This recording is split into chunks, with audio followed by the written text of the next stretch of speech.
Welcome to Ghost of a Podcast. I'm your host, Jessica Lanyadoo. I'm an astrologer, psychic medium, and animal communicator, and I'm going to give you your weekly horoscope and no bullshit mystical advice for living your very best life. Hey, are you supporting Ghost of a Podcast on Patreon? If you aren't yet, you may want to start in December because, my loves, I have released the first ever bonus episode of Ghost of a Podcast in which I talk about December, and in particular, the solar eclipse happening on 12/25. Kind of a big deal, but don't worry, I've got you covered. There's homework, there's insights, there's strategies, there's just more Ghost of a Podcast. So become a member on Patreon today. And the way to do it is to go to patreon.com/Jessica Lanyadoo or just follow the link in the show notes. You know by now that I have a book coming out, Astrology for Real Relationships, Understanding You, Me, and How We All Get Along. And it's going to be out December 31st. What you may not know is that if you pre-order the book, you can get a free 2020 astrological calendar that is super cute with images from within the book. And it has a bunch of dates that you really want for your year ahead, like Mercury retrograde and direct and eclipses and other good astro data.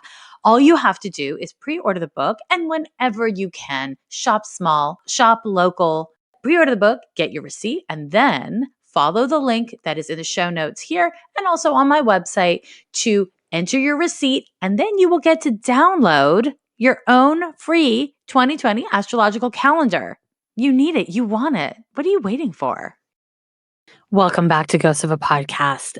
This week, I have a question called Panicking My Way to Good Times, and it goes like this. Hello, friend. I've been through a lot of big life changes in the past few while, and I'm doing the hard work of processing all the shit. With the help of an amazing queer-focused therapist, you and your exceptional podcast, and my dear family of friends, I've grown 1 metric fuck ton this past year. I'm still struggling with panic attacks that I feel deeply in my body. My throat closes, I have chest pain, vomiting, terror, and they take me hours to recover from. Frequently, they are not even connected to specific thoughts. I'm working on holding space for my feelings without attaching a specific thought to it, and sometimes it's amazing, and most of the time it's exhausting. My question for you, dear Jessica, is what little nuggets do you see in my chart that will be my best tools for coping through this? Thank you so much for all the work you do and all the content you put out for us. You're an amazing friend and teacher, and I cannot wait to have your book in my hands on New Year's Eve. Love, Heather. Heather, that's very sweet. Thank you so much. And also, shit, I'm so sorry. This sounds really rough. So for all you astrology nerds following along by looking at the birth chart as I read it, Heather was born May 3rd, 1979, 10:45 p.m. in Danbury, Connecticut. So I'm really glad you're working with a therapist, because when you're having panic attacks, especially panic attacks that have such a physical presentation, it is essential that you work with, a medical professional. I mean, it's not essential. I mean, nothing is essential, but it is absolutely advisable to work with a medical professional. And I will remind you, as I do in every episode where I talk about anything heavy like this, I am not a mental health practitioner, and I am not your mental health practitioner. It's an astrology podcast, and it's a spiritual podcast. And so you want to use what works, cross-reference it with other resources, and, use your good old-fashioned common sense. I feel like you're going to do that, Heather. I'm not worried, but I got to say it because I mean it. You have something in your birth chart called Venus, Mercury, Mars conjunction in Aries, and it's all opposite to Pluto. And for you, control is a really big deal. You often feel out of control, and you desperately want control, crave control. And then when you have control, it's really overwhelming. So there can be this incredibly visceral issue that you experience around control issues.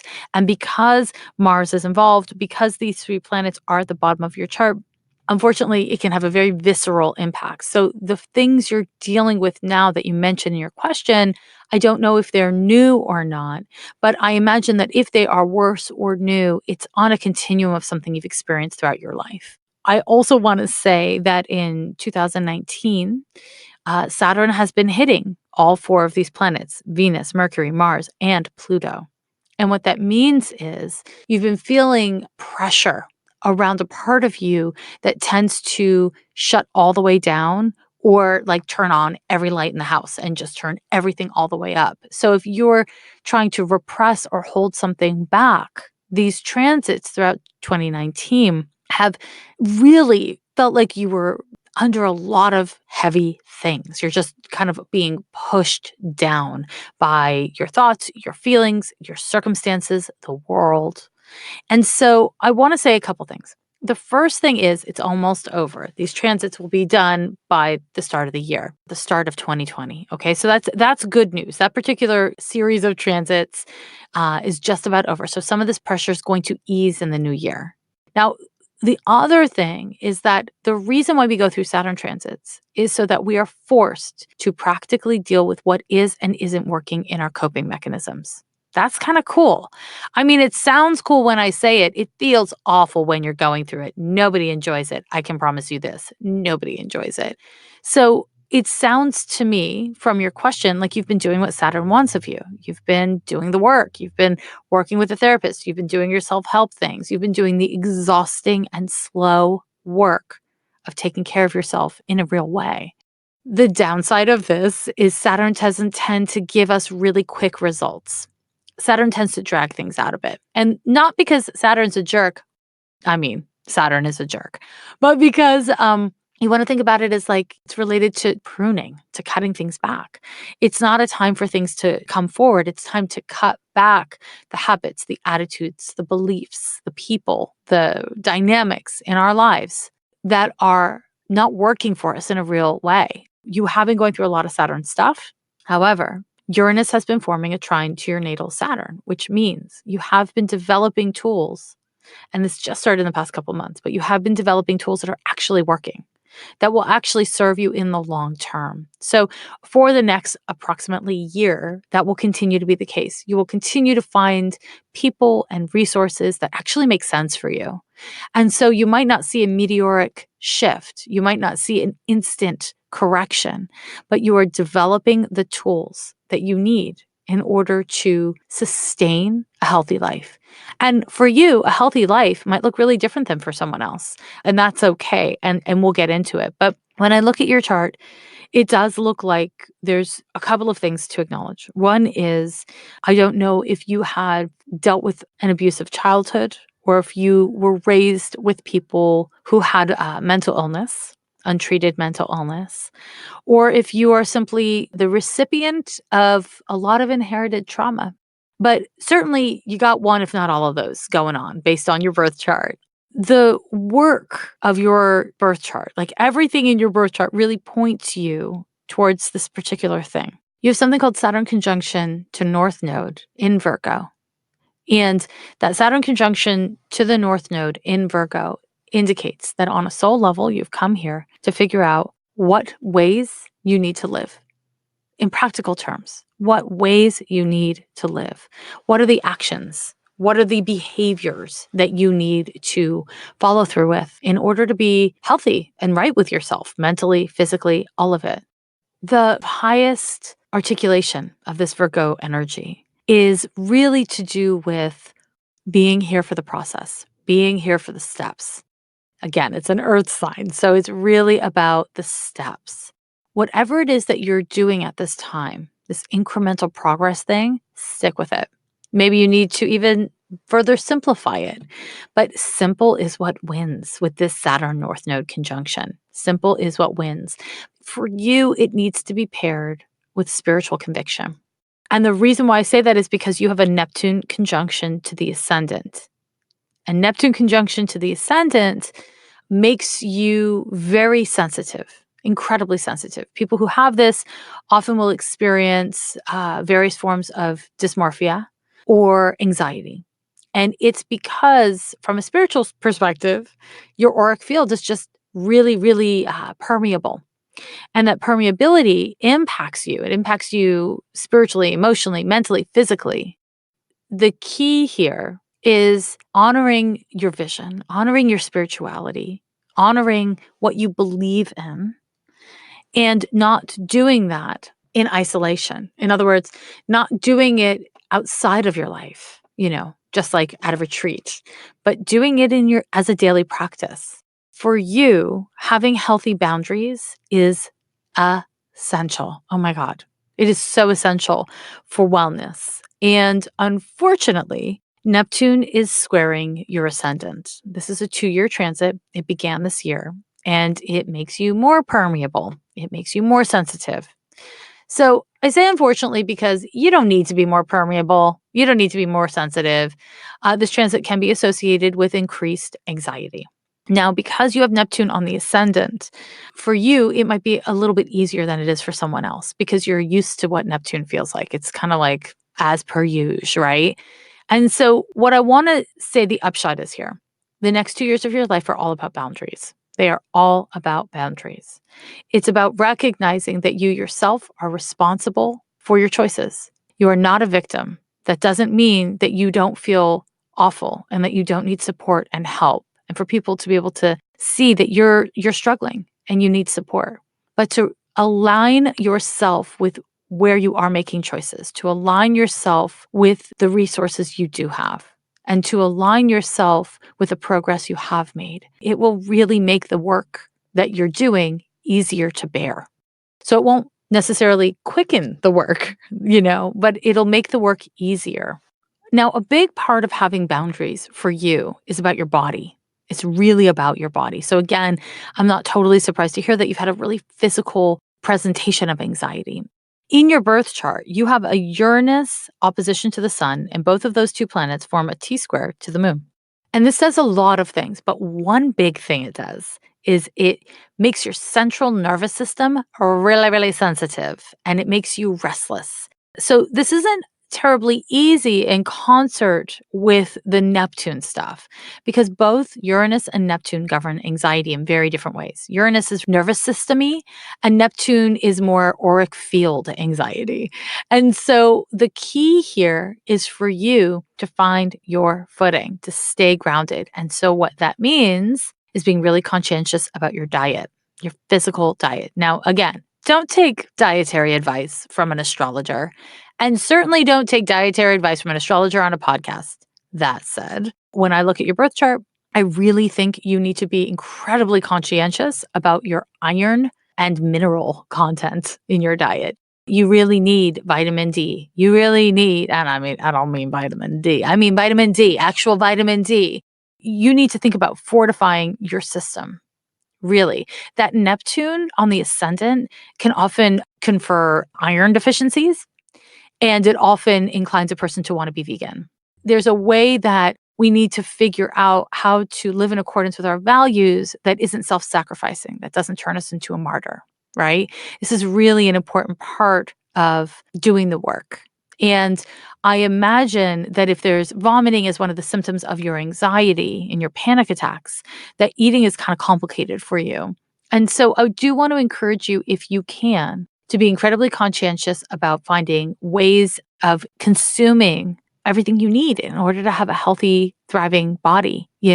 Someone with Neptune on the ascendant can have weird autoimmune stuff. And I say weird because hard to diagnose weird, not weird bad, but just hard to diagnose weird. The key is to choose yourself. That's really what it comes down to. Choose yourself when you're distracted. Choose yourself when you totally made mistakes today. Choose yourself when you feel like shit. Choose yourself when you've had a great day. Choose yourself when all of a sudden you've had 3 good days and you don't even know who you are anymore because you've had so many bad days that you don't even recognize yourself when you have those good days. Keep on choosing yourself. Show yourself the same love and care and generosity that you show to others. Keep on choosing yourself and choose yourself even when you fail and when you falter and when everything feels awful. That, I know it sounds so simple in a way, but it is the key. It's the actual literal key for you. Now, in regards to more tools, because you're asking for tools, and tools I shall give you. Movement. That's a biggie for you because of Uranus's involvement and because you have such a powerful Mars in Aries opposite Pluto. Literally dancing, moving around, boxing, fighting, capoeira, anything that kind of increases your heart rate, that engages your heart rate and allows you to off-gas anger, rage, frustration, feeling blocked or stymied.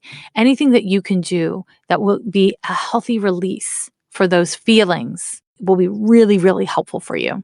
And the reason why I say do it through your body and not through talk therapy is because you can kind of get stuck in the talking, can't you? You're really good at talking. My guess is therapists love working with you. You're willing to talk through anything. You're really insightful. You do homework. You'll do anything in the mind. But the body is a little bit trickier for you. And so doing something not with other people. So when I say something like boxing, I'm not talking about getting in a ring. I'm talking about learning how to throw a punch on a heavy bag or a speed bag or something. It's about finding ways of giving yourself permission to have a full range of emotion that are really controlled, that are controlled and safe for you. So they're not about having to deal with other people who are unpredictable and bizarre. It's just about you. This, I think, would be very helpful for you. Another thing I want to say, if you haven't already done this, and of course, I reiterate, do not take medical advice from moi. But if you haven't already, I would encourage you to have your hormones checked. You have a Chiron Sun conjunction in Taurus in the fifth, and that can be associated with, not always, but it can be associated with hormonal imbalance, in particular related to the thyroid. And so it's something certainly to take a peek at. If you haven't had your hormones checked and had like a blood panel drawn, I would encourage you to. I would encourage you to do all the conventional medicine investigations that you can. And then if you do find that, they say, oh, yeah, your thyroid's normal, it's on the high end of normal or it's on the low end of normal, but it's normal, you take that to an acupuncturist, you take that to an alternative health practitioner, and you say, okay, I don't have a technical problem, but I'm on the verge of a problem. Can you support my health in some way? I have one more piece of advice in terms of practical tools, which is a gratitude journal. It can be naming 3 things that you feel grateful for every single day, once a day. I mean, if you could do more, that's great, but 3 things is enough. I want to give your brain, your big, beautiful, busy brain, something to chew on that is positive. Because we humans are always scanning for problems. We're just scanning for problems. Your birth chart, absolutely, you are inclined to scan for problems and for danger, more specifically. And, I don't necessarily know that that needs to end. However, what I would recommend is adding more positivity, adding scanning for positive, scanning for abundance, scanning for potential, scanning for yes instead of scanning for a no, or in addition to scanning for a no. In doing this, nothing's going to radically change overnight. However, what you can get is progress. I love progress. And that progress will be easier. And easier is also really lovely if you can get it. So I really hope this was helpful. I am sending you so much love. And unfortunately, I think you're going to need a little more patience, but you're actually well suited to it. You can do it once you decide to do it. Patience isn't passivity. Patience isn't inactivity. It's continuing with the process and having faith that there is a right time when things will come together. And whether or not you have faith in that, I got to say, I do. I do have that faith for you. And I want to encourage you to stay with your self-care regime. Keep on editing it so that it's not too overwhelming. It's not too many things, but it's just things that actually serve you. You don't have to be monogamous and loyal to those things. It's okay with all that Uranus in your chart and all that Aries in your chart to have a revolving kind of bag of tricks that you pull from. But you want to keep some measure of consistency where, let's say, you're doing 3 things to take care of yourself every day. All right, my dear, I'm sending you love and I'm sending you strength. You know that I'm totally obsessed with mental health, and that is why I'm really excited to talk to you about BetterHelp. If there's something that's interfering with your happiness or preventing you from moving forward, BetterHelp Online Counseling is there for you. You can connect with a professional counselor in a safe and private online environment. Schedule it based on your own time and your own pace. And you can meet by video chat, phone sessions. You can also chat or text with your therapist. You can talk to a licensed professional who specializes in all the things I love to talk about on the podcast: anger, depression, stress, anxiety, relationships, LGBT matters, grief, self-esteem. Everything you share is confidential. And if you're not happy with your therapist for any reason, you can always get a new one for no extra charge. It's really affordable. Ghost of a Podcast listeners get 10% off of your first month with discount code GHOST. Get started today by going to betterhelp.com/ghost. That's betterhelp.com/ghost. Simply fill out the questionnaire to help them assess your needs and get you matched with a counselor you'll love. You probably already know by now that I record Ghost of a Podcast on Anchor, and I do that because it's the easiest way to make a podcast. It's free, and there are creation tools that allow you to record and edit your podcast right from your phone or your computer. Anchor distributes your podcast for you, which is super convenient. It can be heard pretty much everywhere from Spotify to Apple Podcasts and across all the platforms. And you can make money from your podcast with no minimum listenership. It's everything you need to make a podcast in one easy place. Download the free Anchor app or go to anchor.fm to get started today. On Spotify, you can listen to all your favorite artists and podcasts in one place for free. You don't even need a premium account. Spotify has a huge catalog of podcasts on every topic, including astrology. On Spotify, you can follow your favorite podcast so that you never miss an episode, and premium users can download episodes to listen to offline from wherever you are. You can easily share what you're listening to with your friends on Instagram. Just go ahead and download the Spotify app, search for Ghost of a Podcast on Spotify, or browse podcasts in the Your Library tab. Also, make sure to follow me so that you never miss an episode. My loves, my dear, dear loves, it's horoscope time again. We are going to look this week at the astrology of December 8th through the 14th, 2019. This week's horoscope starts on December 8th with a Sun square to Neptune. Now, that transit I mentioned last week because you were feeling it on the 7th, but it is exact on the 8th, and you will also feel it on the 9th. Now, I touched on themes last week of boundaries, the need to have boundaries with yourself and boundaries with others. And this is a really deep topic. And it's a topic I get questions about a great deal. When the sun forms a square to Neptune, it makes us feel off. The sun is your identity and your vitality. And Neptune is kind of like stepping into fog. When we're dealing with Neptune energies, we don't tend to have validation and reinforcement in the way we want. We don't tend to feel a sense of confidence in the way things are going, the resources we have to get there, or even just our own energies. Sun square to Neptune can make us feel really confused. And so here's the thing about boundaries. We can have boundaries in a situation. Let's say the situation is you and I are hanging out and I stepped on your toe. Maybe your boundary is, hey, Jessica, get off my damn toe. Maybe your boundary is, oh, she didn't notice it. I'll say something the second time. You're figuring out what boundary you're supposed to assert, right? The thing that's really complicated about this is we can talk about, why did I step on your toe? Why do you have friends who always step on your toe? Why is this a pattern that you keep on manifesting people who step on your toe? Why do you always have to say, don't step on my toe? Shouldn't people know? You get where I'm going. The underlying patterns that we experience in our lives, the themes that we find happen on repeat over and over again in situations with people that we're dating, people that we're friends with, whatever. Those are the things that we need to bring more self-awareness to, because our patterns reflect places where we tend to have poor boundaries. And when I say poor boundaries, that might mean we have rigid rules in efforts to protect ourselves that actually need to be more flexible. It might mean that we need to bring more awareness so we can figure out what the boundary needed is. It might mean we simply need to verbalize what we already know in our hearts to be true. It might mean we need to stop talking about it and start acting on it, right?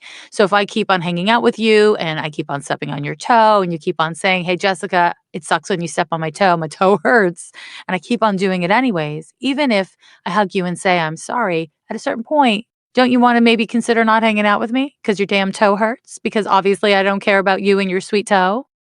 So I want to encourage you on the 8th, but in general this week, and I would even say over the next few months, to really try to bring awareness and consciousness. Do it through your Dear Diary, do it with your shrink, do it with your friends, do it in your wee moon circle, do it in whatever way works for you.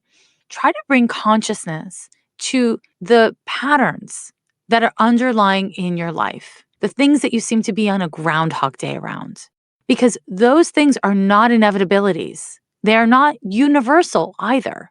They're yours. They're your patterns. And you don't need to go into guilt or punishment or shame or blame or anything like that. just be interested. Be interested in what themes are playing themselves out and whether you need to bring more awareness, whether you need to communicate or figure it out analytically, or whether you need to embody your own wisdom, your own knowing. Because if you're able to do any of those three things, then you are able to embody your boundaries. You are able to identify what your needs are, verbalize them, give the people and situations in your life a chance to meet you where you're at. And, if that doesn't work, go ahead and do what you got to do because it's on you to embody your boundaries. Don't wait for anyone else to do it. It's on you. What's tricky within all of this is that knowing what your boundaries are doesn't mean you're comfortable embodying them, asserting them. Understanding what your boundaries are doesn't mean that you feel ready. And it doesn't mean that if you verbalize them or embody them, that the people around you are going to be respectful, that they're going to understand it, that you're not going to have any drama as a result. And so this is where people have a really hard time with boundaries. First, figuring out what the boundary needs to be. Then being brave enough and loving yourself enough to put your authentic needs first. And finally, to be able to tolerate that doing the right thing doesn't mean that the good stuff happens for you. As I've said before, and I'll say again, fate, karma, whatever you want to call it, is not symmetrical. Life is not symmetrical. It's not like get the answer right and you get a cookie. Wouldn't that be fun? We'd all be filthy with cookies because we'd have this clear yes, no. So if we didn't get the cookie, we know we did it wrong. If we got the cookie, we knew we did it right. That would be so wonderful. But that's not what life is. There's this really brilliant woman named Nikki Sachi that I work with, and she says, taking steps to transform suffering is suffering in itself. And that, my loves, is why so many of us don't take the steps to transform our suffering because we are hoping for that damn cookie, but that's not what we're greeted with. We're greeted with more suffering, deeper suffering. The key is to have boundaries. Do you want to be right? Do you want to have the answer? Do you want to get along? Or do you want integrity, truth, honesty, embodiment, wholeness? It doesn't have to be either or. I'm making it an either or in this statement, and I really don't need to. But what we want to be able to do is hold the drive towards integrity and embodiment and wholeness higher than we hold those other things. Higher regard, higher esteem. So that when we are not prioritizing those things in efforts to get answers, progress, peace, that we're making a conscious choice because we know that progress and not peace like world peace, but peace like getting along, making sure everything is diplomatic and okay. When we prioritize those things over authenticity and wholeness, what happens is we don't like what we get. We don't like what we get maybe 2 years from now, maybe 10 years from now, but it doesn't give you what you want because when you act out of integrity with your soul, you will not like what you get. That is there's not a whole lot of things that I'm going to say are really strict rules in life, but my loves, that is a big one. Put that in your vision board and smoke it. Don't smoke it. Put that on your vision board and remember it.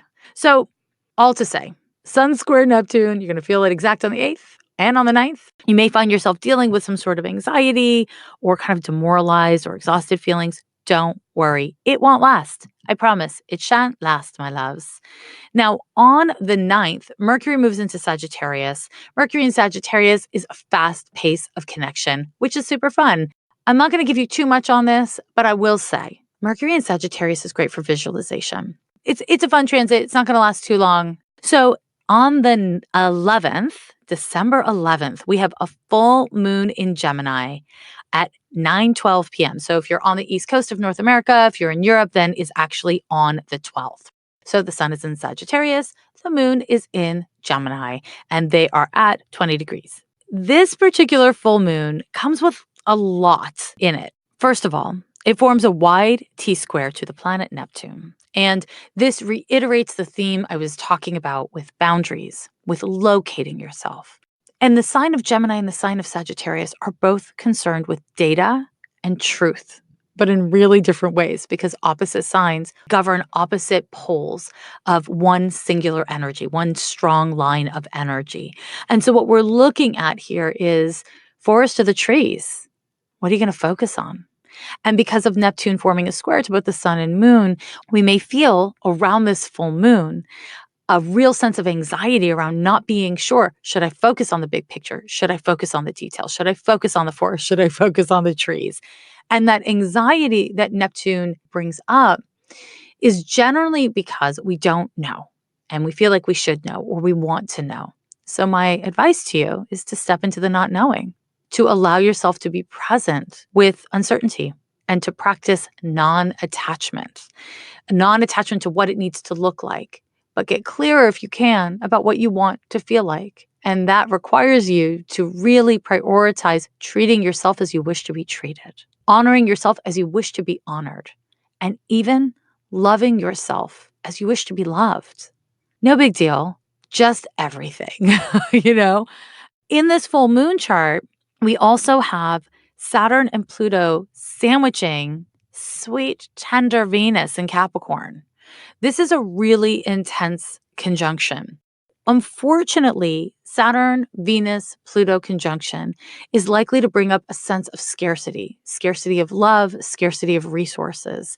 The Saturn Pluto conjunction may trigger major issues around women's rights, women's financial and physical independence. This Saturn Venus Pluto conjunction is likely to kick up some pretty heavy and deep feelings about your relationship to relationships. This may be a time where you are struggling around your finances or again around your values. And these are the major themes that I tend to see as associated with Venus. Saturn and Pluto are both pressure cookers, really intense pressure cookers. And so I don't expect that this full moon is going to feel terribly chill. And I don't expect that this full moon will pass without something major happening. And that is because when we mix both Saturn and Pluto with such a personal planet like Venus, and we have this full moon pointing towards Neptune, which kicks up anxiety and fear, we have the risk that people will act out of fear or that people will have knee-jerk reactions. People may band together and really stand up and stand out. Notice your own fear-based reactions and make sure that you're not leading with that in your responses as much as possible. This full moon is going to kick up a lot of intensity. This is a terrible time to process unless it's absolutely necessary. I wouldn't start anything major around this time unless it happens quite organically.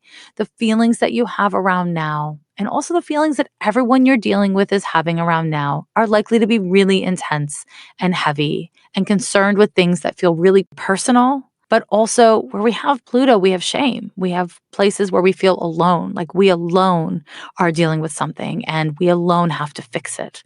So what I want to encourage you to do is to know that you are not alone.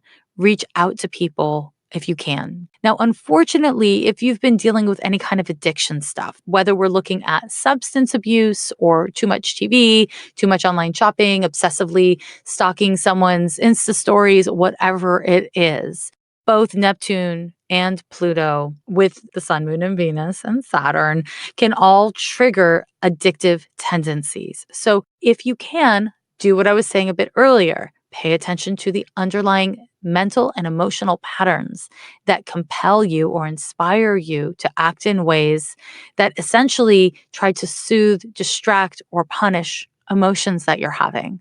And if you can, make a different decision. At the very least, 72 minutes, try to put off your negative behavior, your self-destructive behavior for 72 minutes if you can. I mean, if you can put it off for 72 hours, you're just going to clear these transits. It's going to be smooth sailing, very difficult sailing. I shouldn't have said smooth sailing, but if you can wait 72 hours, that's ideal. But if you can't, strive for 72 minutes. Tweak it so that it works for you. Now, this full moon may bring things to a head. And while it is unlikely to feel awesome if that happens, it is happening for a reason so that you can come to greater balance. But that balance can only come after you've come to greater awareness, right? So do your best, keep on showing up. That's the move. That's the move. One more thing I'll tell you about this is that the Venus-Pluto conjunction is exact on the 13th. So it's a transit in orb on the 11th, and it's exact on the 13th. So this transit, it brings up obsessive compulsive feelings. It just does. It makes us obsess on our crush. So remember this. Remember this, my friends. Whether or not they like you, what they do or don't think or feel about you is actually not yours to manage. What's yours to manage is, are you in integrity in the way you are behaving when you're alone about them in their presence? Are you acting in ways that reflect the person you want to be? Are you being true to yourself? Are you making healthy choices? Is this person in your life actually helping you to be a healthier and more whole version of yourself? Or are you walking into walls for a person? These are really important questions to be asking yourself instead of what do they think? What do they feel? What's going to happen? The question, what's going to happen, is one that may plague us a little bit this week because we are dealing with a lot of Neptune, which is like the unknown, and Pluto, which is really driving. But it is actually kind of a fool's errand to try to figure that out. Yeah, I know. I'm an astrologer. I read tarot. And so you'd think I'd be obsessed with answering that question. And in the early days of my practice, I was. But I've come to learn that it actually doesn't matter. What matters is if you are right with your soul and you are right with yourself, step by step, then regardless of what happens, it's exactly what's meant to happen. It takes time and practice. And when I say time, I mean years of practicing this to really believe it. But it's worth it. Girl, it's worth it. Let me tell you, it is worth it. It helps you to age in integrity with yourself, which just makes aging a lot easier. So, my sweet and beloved people, that's it. That's all. That's a whole damn episode. And I hope you enjoyed it. For me, as I am looking at the astrology through December and early 2020, I want to say this is the time for getting right with yourself. This is the time for being willing to look at how you're acting and making sure those actions reflect what you actually intend to be doing. It's not a small task. It really isn't. And it's not something that you can like set and forget. It means being present. And it means being present through the discomfort of growing and learning and unlearning and then learning some more. That's the damn move. If you haven't already, please do subscribe to the podcast, like it, star it, review it, whatevs, on whatever platform you're listening to it on. As always, send me questions for the podcast. I love answering your questions, and you can send them to me at ghostofapodcast.com. Keep on coming back and keep on showing up for yourself and others with kindness and strength. Every year they say the end is near.